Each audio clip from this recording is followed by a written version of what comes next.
Namo Buddhaya. Selamat siang pemirsa TVRI dimanapun Anda berada. Selamat berjumpa kembali dengan saya Duyanti, tentu saja dalam mimbar agama Buddha. Teriring salam dan doa dari kami, semoga Anda semuanya dalam keadaan sehat dan bahagia dalam lindungan Tuhan Yang Maha Esa, Sang Tiratana, Buddha, Dhamma, dan Sangha. Nah saudara, setiap perjumpaan kita, saya tidak akan pernah sendiri karena di samping saya sudah hadir narasumber, dan narasumber kali ini juga narasumber yang sudah kami pilih. Kenapa? Karena beliau adalah seorang wanita yang sibuk untuk mengurusi sebuah wihara dan memberikan berbagai macam kegiatan. Tujuannya adalah untuk kemajuan umat Buddha bersama tanpa memilih sekte. Dan beliau adalah Upasika Sakya Wimala Dewi Feni SAG atau SPD, dan beliau biasa disebut sebagai Ibu Feni. Selamat siang Ibu, Namo Buddhaya. Namo Buddhaya, Bu. Apa kabar? Baik ya Bu. Kali ini kita mengetekkan tema tujuan hidup. Nah, di sini karena kita sudah habis tahun baru dan nanti sebentar lagi kita akan merayakan tahun baru Imlek. Jadi ini masih di tengah-tengah tahun baru. Sebenarnya Ibu punya tujuan hidup nggak ya? Punya ya. Apa tujuan hidup Ibu? Sebagai Buddhis, kita punya tujuan hidup itu adalah mencapai nibbana. Ya. Tapi kita seharusnya mencapai nibbana itu bukan tujuan kita utama, tapi bagaimana kita memperbaiki diri, menjadi orang yang lebih baik. Gitu ya. Saya juga punya tujuan hidup, Bu. Tujuan hidup saya supaya saya lebih bersabar, supaya saya bisa memberikan yang bermanfaat untuk umat Buddha, karena memberi manfaat saya juga merasakan kebahagiaan. Nah, Ibu sekarang tolong diberikan penjelasan secara keseluruhan apa sih tujuan hidup sebelum saya menanyakan sesuatu yang berhubungan dengan agama Buddha. Silahkan. Oke, terima kasih. Namo Buddhaya. Namo Buddhaya. Selamat siang sahabat pemirsa TVRI dimanapun Anda berada.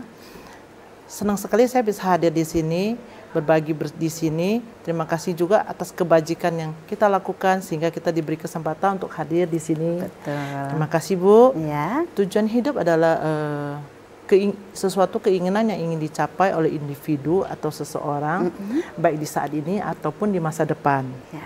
Nah, tujuan hidup ini akan mempengaruhi sikap kita, sifat kita, dan kita memberi makna pada hidup kita. Nah, sebagai seorang Buddhis, kita mempunyai tujuan hidup selain mencapai nibbana, Bu. Kita juga harus selain di bidang materi, selain di bidang kebahagiaan duniawi, kita juga ingin mencapai kebahagiaan yang sejati, yaitu terlepas dari penderitaan atau namanya nibbana. Apakah nibbana itu satu-satunya tujuan yang harus dicapai umat Buddha? Karena kalau saya lihat umat Buddha ada yang berdoanya gini, semoga saya lahir di alam surga gitu kan. Tetapi kan kita ada nibbana. Nah, mana tujuan hidupnya? Apa satu-satunya nibbana atau nanti ada tujuan yang lain? Oke, terima kasih Bu. Sang Buddha pernah menjelaskan kepada murid-muridnya bahwa kita itu menyebarkan dharma yang indah di awalnya, di tengah, dan di akhir. Oleh karena itu, kita harus banyak berbuat kebajikan kepada orang banyak. Maka sebagai seorang Buddhis, aspirasi tertinggi kita adalah memperbaiki diri kita, belajar dan berpraktek sehingga kita bisa memberikan manfaat untuk orang yang lebih banyak, Bu. Jadi untuk kita meningkatkan kualitas kita harus belajar dulu untuk menuju kebajikan, kebijaksanaan. Nah, oleh karena itu kita harus meningkatkan kualitas diri kita dengan belajar, berlatih untuk menjadi pribadi yang lebih baik di banyak sisi. Pribadi yang lebih baik dulu, belajar bijaksana dulu, seperti itu ya. Kayak tetangga seperti itu ya, Bu ya. Punya mental, punya pergaulan yang baik, membuat hidup kita tuh jadi lebih bermakna dengan banyak berbuat kebajikan. Jadi tujuan utamanya itu nanti apabila kita telah melakukan hal-hal yang seperti Ibu ceritakan tadi ya. Karena kan untuk mencapai nibbana itu tentu saja melalui hal-hal tertentu sehingga seseorang mencapai kesucian, dan itulah nibbana. Sebelum sampai sana maka kita harus seperti naik tangga. Harus melakukan kebaikan gitu tadi ya. Udah diutarakan, kemudian melakukan hal-hal yang positif untuk orang lain. Nah, selanjutnya umat Buddha kita itu perumah tangga. Sebelum kita ngomongin perumah tangga, saudara, kita sering selalu katakan bahwa umat Buddha itu ada dua golongan, yaitu para biku dan bikuni yang menempuh kehidupan suci atau Brahma Wihara yang mereka hidupnya di wihara, dan kami-kami ini atau kita semuanya yang hidup sebagai perumah tangga. Perumah tangga di sini adalah dia yang menikah atau tidak menikah, tetapi masih terikat oleh kehidupan duniawi dan memenuhi kehidupannya sendiri. Nah, setelah tahu ini, maka kita, Bu, sebagai perumah tangga, apa yang menjadi motivasi untuk mencapai tujuan hidup? Tujuan hidup yang lebih rendah dulu ya, Bu, ya, sebelum mencapai nibbana. Nah, silakan. Nah, terima kasih, Bu. Jadi sebagai umat Buddha, seperti Ibu bilang, semua perlu proses naiki anak tangga. Nah, kita sebagai praktisi rumah tangga, umat berumah tangga, kita mempunyai motivasi yang ada 3 tahap, yaitu sebagai seorang pemula. Pemula biasanya dia lebih fokus pada diri sendiri, kebahagiaan duniawi. Dia masih memenuhi keinginan dia, masih membahagiakan diri sendiri, hanya memperhatikan diri sendiri. Oh, untuk ke dalam gitu ya? Hanya diri sendiri senang, tapi dia masih sifatnya masih duniawi. Masih duniawi.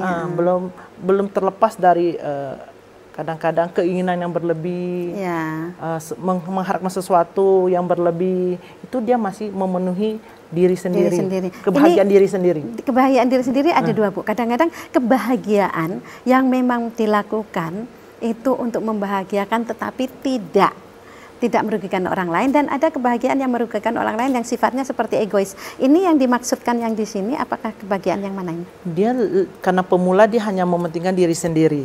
Nah, nanti kita akan masuk ke tahap motivasi yang ketiga. Oh, gitu. Jadi kedua dulu ya. Yang kedua, motivasi ini dikatakan motivasi menengah.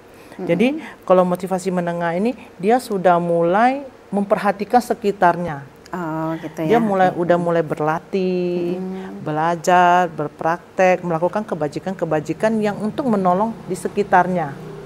Memperbaiki kualitas diri, mental, dan spiritualnya. Itu dia masuk ke golongan kedua. Jadi dia akan lebih luas. Jadi kalau dari sini berarti dia banyak belajar keluar gitu ya, Bu. Seperti kemarin misalnya Ibu kan di wihara itu sering sekali mengadakan kayak praktek meditasi atau mindfulness sekarang ya, Bu. Karena orang kalau ngomong meditasi itu mereka langsung bilang capek gitu kan. Tapi kalau mindfulness itu kayaknya lebih soft. Kayaknya kan di wihara seperti itu. Nah, mungkin mengikuti hal seperti itu ya.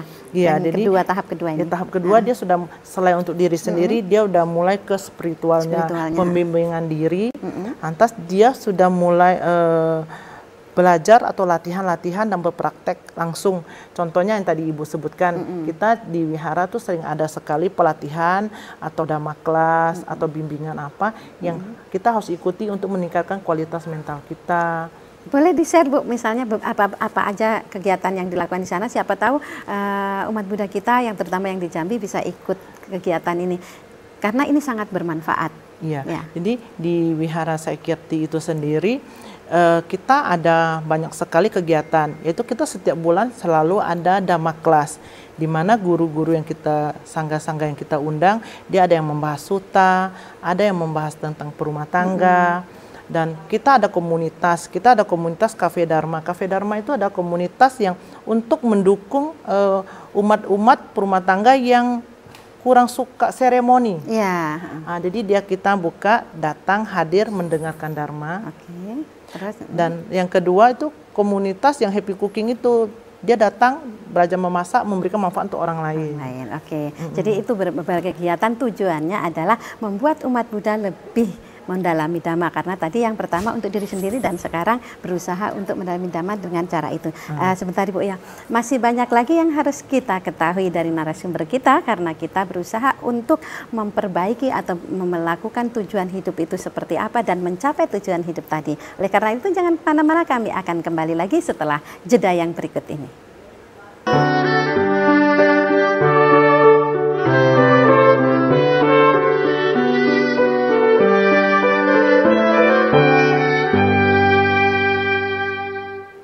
Saudara pemirsa TVRI Jambi dimanapun Anda berada, masih bersama saya Dwi Yanti dalam acara Mimbar Agama Buddha dengan tema tujuan hidup bersama Ibu Upasika Sakya Wimala Dewi Feni SPD. Nah, Ibu Feni, tadi sudah sampai apa namanya yang pertama motivasi pemula, motivasi kedua menengah. Nah sekarang berarti motivasi yang agung. ketiga berarti motivasi agung ya. Iya. Seperti apa itu motivasi agung? Ini adalah dia jadi gini, motivasi agung adalah dia benar-benar sudah memahami penderitaan dia sendiri dan orang lain, sehingga dia ingin menyelamati orang lain.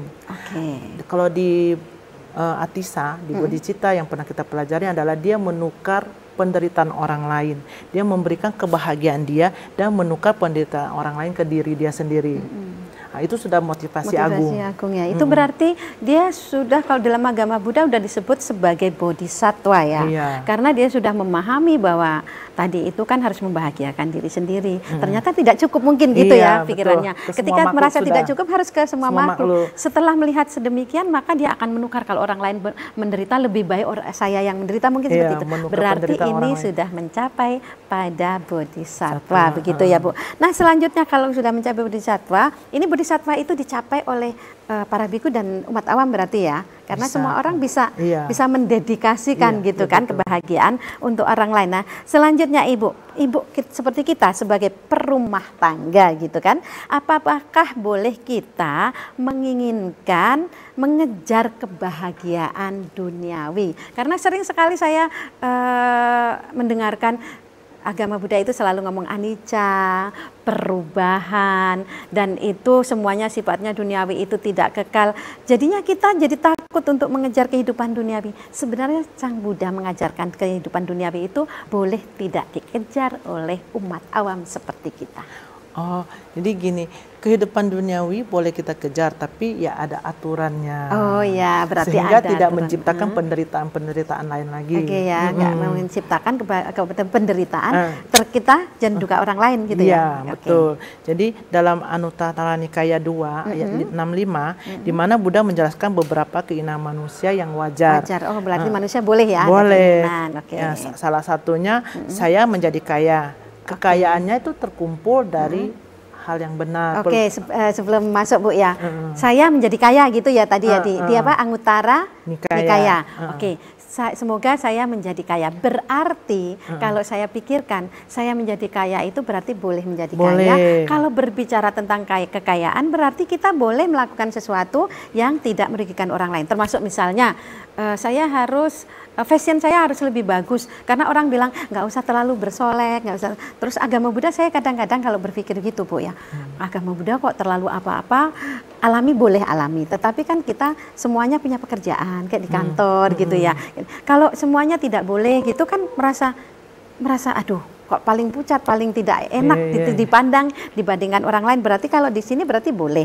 Nah, yang ingin saya tanyakan nanti, berarti kita agak sedikit fashion juga boleh ya dari kekayaan yang kita kumpulkan, toh dengan cara yang baik gitu ya. Jadi kita sebagai umat Buddha, kita mencari mata pencarian yang benar, yang tidak merugikan orang lain ataupun diri sendiri.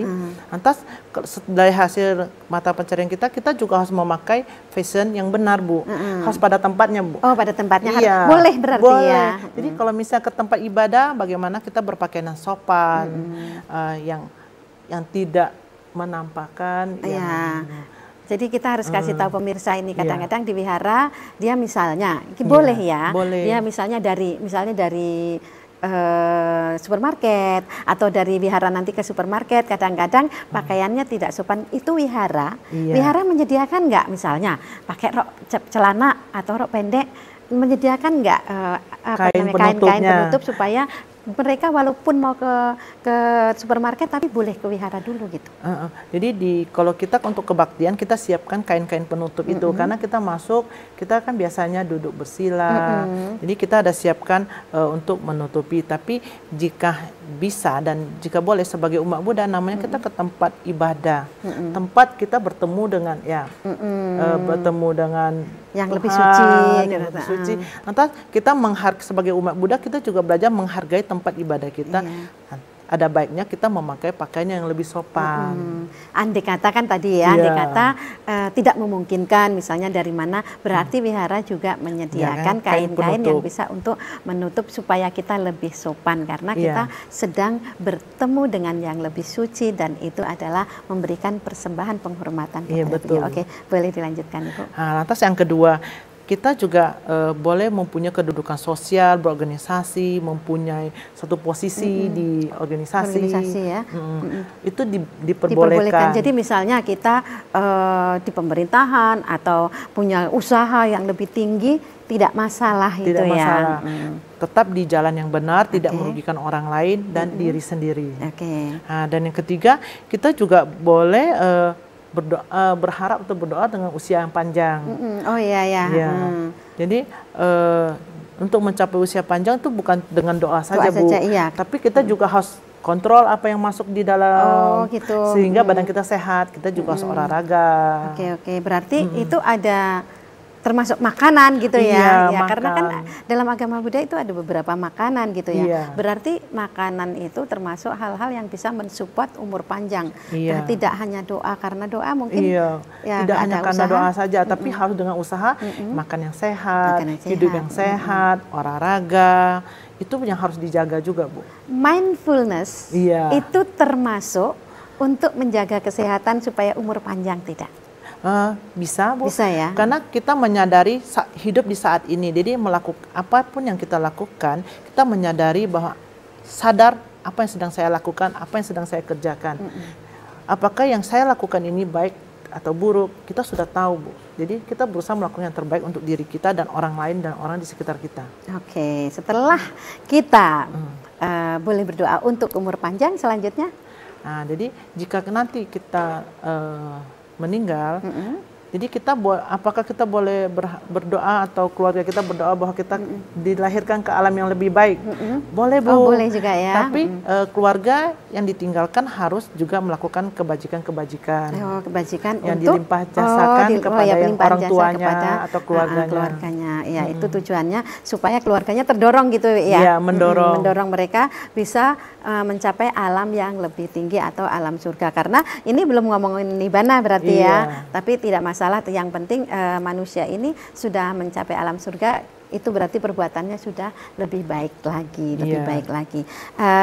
Kemudian saya masih penasaran di apa namanya 4 hal ini, apakah kalau manusia sudah melakukan apa namanya berdoa untuk 4 hal tadi ya, pertama apa tadi? Semoga saya menjadi kaya gitu kan. Kemudian yang kedua, semoga saya mengumpulkan kekayaan saya dengan baik. Ketiga, semoga umur panjang. Keempat, sehat, sempat menjadi lahir di alam surga. Ini berdoa seperti ini, apakah hanya untuk diri sendiri atau kita juga bisa untuk orang lain? Berdoa seperti ini bisa untuk diri kita dan juga untuk orang lain. Tapi teman-teman, untuk mendapatkan doa itu salah satunya kita juga harus bersikap mempunyai pelayanan, berbuat kebajikan kepada orang sekitar, juga berlatih. Kita juga harus berbuat baik, berpikiran positif yang nanti mendorong kita sehingga apa yang kita doakan, yang kita inginkan itu dapat tercapai. Jadi ada sesuatu yang harus kita lakukan, kita kerjakan juga. Kita harus berlatih juga untuk diri sendiri. Jadi intinya kita juga ingin mencapai surga, orang lain juga bisa mencapai surga. Dan selanjutnya Ibu, kita masih tetap mengatakan tentang umat awam dulu ya Bu ya.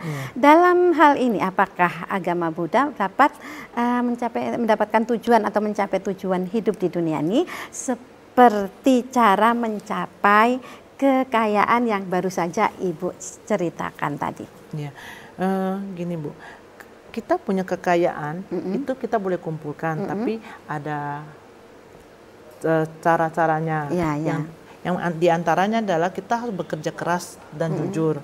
Di mana Buddha mengajarkan bahwa kita harus mengumpulkan kekayaan, perlu kerja keras.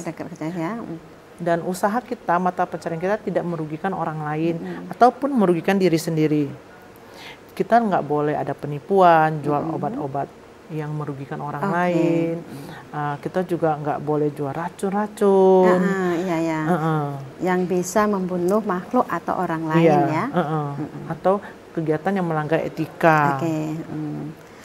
Yang kedua, hidup sederhana dan bijaksana, Bu. Yang pertama dulu, Bu. Tadi kan usaha yang keras gitu ya, Bu. Banyak orang yang mengatakan saya sudah usaha keras, tapi saya belum bisa menjadi kaya.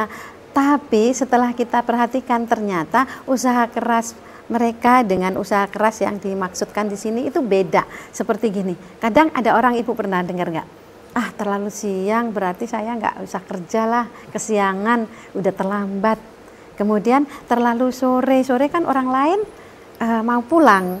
Jadi ya udahlah, nggak usah datang. Terlalu malam-malam kan saatnya untuk tidur. Jadi akhirnya menunda waktu, dan kalau ini tidak sukses, dia apa yang harus dikerjakan sesuai dengan yang Ibu ceritakan tadi. Jadi kita ingin sukses, terlebih dahulu kita harus punya keinginan. Kan jika adanya keinginan, kita baru punya tekad, kita baru termotivasi untuk melakukan hal yang kita inginkan itu.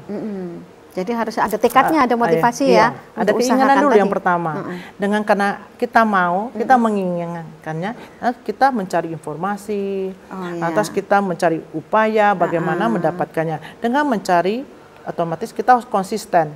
Jangan hari ini cari, besoknya tidur. Terus di samping itu juga nggak boleh gini, Bu ya. Saya kan lulusan ini, berarti saya harus kerja yang seperti ini. Sementara nggak boleh kayak gitu ya? Iya, jadi kita harus punya keinginan, lantas kita melakukan dulu, lantas kita konsisten. Setelah konsisten, apa yang kita lakukan juga harus penuh dengan kebijaksanaan.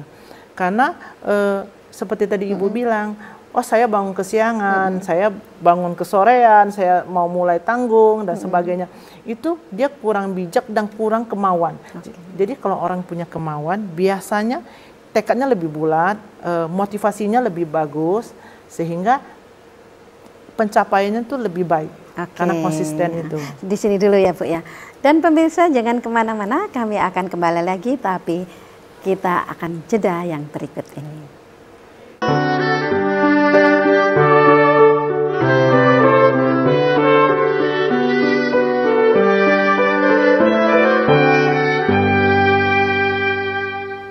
Saudara pemirsa TVRI Jambi dimanapun Anda berada, masih bersama saya Duyanti dalam acara Mimbar Agama Buddha bersama narasumber kita Upasika Sakya Wimala Dewi Feni SPD, dan dengan tema tujuan hidup. Bu tadi sudah menerangkan dan sekarang tinggal dilanjutkan. Oke, jadi kita juga harus hidup sederhana dan bijaksana. Buddha mengajukan hidup kita sesuai dengan kemampuan kita. Jangan mengharapkan sesuatu yang di luar kemampuan kita, sesuatu yang tidak mungkin. Lantas pengeluaran kita juga jangan lebih besar-pasak daripada tiang. Jadi nggak boleh terlalu boros gitu ya. Jadi kita dengan pendapatan kita sebulannya berapa, kita menghabiskan sekian persen untuk kehidupan, sekian persen untuk nabung, sekian persen untuk kebajikan. Berarti harus diatur ya supaya nggak terlalu boros. Lantas kita juga harus bisa berbagi dan berdana, Bu. Jadi dari penghasilan yang kita terima, kita berupaya untuk mensisakan untuk berbuat kebajikan. Karena dengan terus berbuat kebajikan, dengan terus berbagi tidak akan mengurangi apa yang akan kita terima nanti. Dengan berbagi kita akan mendapatkan lebih.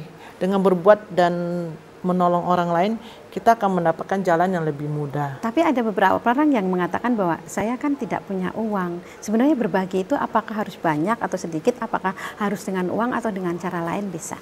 Kita berbagi atau berbuat kebajikan itu tidak harus semata-mata dengan uang, tapi kita bisa meluangkan waktu kita, tenaga kita bantu di kegiatan sosial misalnya di wihara. Kita juga bisa memberikan ide-ide untuk wihara, untuk kemajuan dari sebuah organisasi Buddhis. Itu juga bagus, Bu. Selanjutnya? Itu kita juga harus meningkatkan pendidikan dan keterampilan kita. Jadi dengan adanya pendidikan yang cukup, lantas kita bisa membawa manfaat bagi orang di sekitar kita. Dengan keterampilan kita bisa mengajarkan banyak orang bagaimana memotivasi mereka untuk punya usaha lain. Misalnya untuk rumah tangga nih yang gak kerja, tapi dia bisa usaha di rumah dengan sekarang kan ramai sekali dengan homemade. Jadi dengan usaha sendiri dan terus belajar dan beradaptasi terhadap lingkungan sehingga membawa kemajuan buat diri kita sendiri dan lingkungan kita. Lantas yang paling penting adalah kita harus menghindari keserakahan. Uang tidak pernah cukup. Nggak ada yang bilang uang saya sudah cukup. Walaupun banyak nanti pengen banyak lagi, pengen lagi pasti mau banyak lagi. Karena kita ada keserakahan, keinginan yang berlebihan. Kita itu yang harus kita hindari. Oke. Dengan keinginan berlebihan yang harus dihindari, berarti kita berusaha lebih baik lagi. Dan kesimpulannya untuk tema kali ini yaitu tujuan hidup bagi umat awam tentunya boleh disampaikan Ibu? Boleh. Jadi sahabat pemirsa TVRI dimanapun Anda berada, mari kita bersama-sama melakukan kebajikan yang selalu mengarahkan pikiran kita ke arah yang positif, mengembangkan kebijaksanaan atau pana, moralitas atau sila, konsentrasi atau samadhi, serta mengembangkan cinta kasih atau metta, welas asih atau karuna, dan memberikan manfaat untuk semua orang dan lingkungan di sekitar kita, sehingga semua orang yang berada di lingkungan kita mendapatkan manfaat yang baik buat kita, sehingga memberi makna pada kehidupan kita. Oke, anumodana. Terima Bu, kasih, terima Bu. kasih. Ya, ini sangat bermanfaat sekali bagi kita, terutama umat awam. Karena tujuannya tidak hanya untuk kebahagiaan kita, juga untuk kebahagiaan orang lain. Baik, terima kasih. Dan akhirnya saudara pemirsa dimanapun Anda berada, sampai di sini perjumpaan kita kali ini. Semoga bermanfaat dan kita semuanya mendapatkan kebahagiaan. Sabe sata bawantu sukitata, semoga semua makhluk hidup berbahagia. Sadu, sadu, sadu.